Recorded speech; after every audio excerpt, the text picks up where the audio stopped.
Hey everyone, welcome to Acts chapter 8. This is one of my favorite chapters in the entire Bible.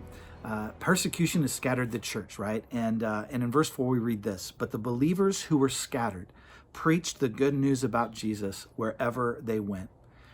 You see, nothing can stop the gospel. Persecution can't stop it, and not a pandemic. Definitely not a pandemic. Matter of fact, it seems that crisis accelerates the expansion of the gospel. So Luke gives us an example of a person who was scattered. His name's Philip, and Philip he's not the disciple Philip, one of the 12. He's actually Philip from Acts chapter 6 that helped feed the widows in the early church. So Philip he's scattered to Samaria, and God uses him. Miracles happen. Philip shares the good news of Jesus and what Jesus did in his life. And look at what happened. Verse 8. "So there was great joy in that city." Now, I'm going to come back to that in just a second because it's so significant. But my favorite story in my favorite chapter here in Acts chapter 8 is the story of Philip and the Ethiopian eunuch. So after Philip is done in Samaria, the Spirit leads Philip to walk south into the desert, the road that led from Judea to Egypt, right? And so that road, the Spirit said, "Go, I want you to walk on that road." So he does. And it's there that he meets a eunuch who had come to Jerusalem to worship. And you have to ask, what's an Ethiopian eunuch doing coming to Jerusalem to worship?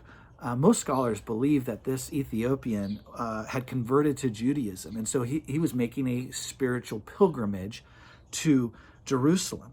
But because he had castrated himself, he could not be a full participant to Judaism, meaning he could not worship in the inner court of the temple. But it was still such a priority for him that he made this pilgrimage. Now, the Holy Spirit tells Philip to go over and walk beside this guy's chariot. And so a divine encounter ensues. Philip leads this man to Jesus, and then look at verse 36. "And as they were going along the road, they came to some water, and the eunuch said this, 'See, here is water. What prevents me from being baptized?'"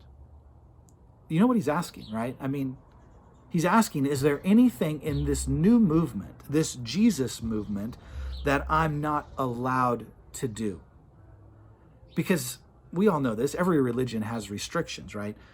And he's asking, even though I'm sexually unlike you, can I still participate by being baptized into this movement? Well, we know if you read the story or you read it today, you'll see that he does get baptized, and then the Holy Spirit transports Philip to a town 20 miles north, literally takes him.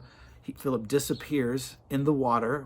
As soon as the Ethiopian comes up out of the water from being baptized, the Holy Spirit transports Philip to a city 20 miles north of where they were. And this is what it says. "The eunuch went on his way rejoicing." Church history tells us that this man brought the gospel into North Africa because of this encounter with Philip. But do you see a theme here? Crisis scattered the church. The church preached about the love of Jesus. All who embraced this new way were accepted, and there was great joy in the Ethiopian and in an entire city of Samaria.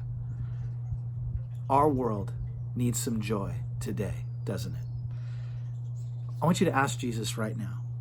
This is a dangerous prayer. I need to warn you before you pray this prayer. I want you to consider asking Jesus. Jesus, send me today to bring joy to my city. Send me to tell others about your love.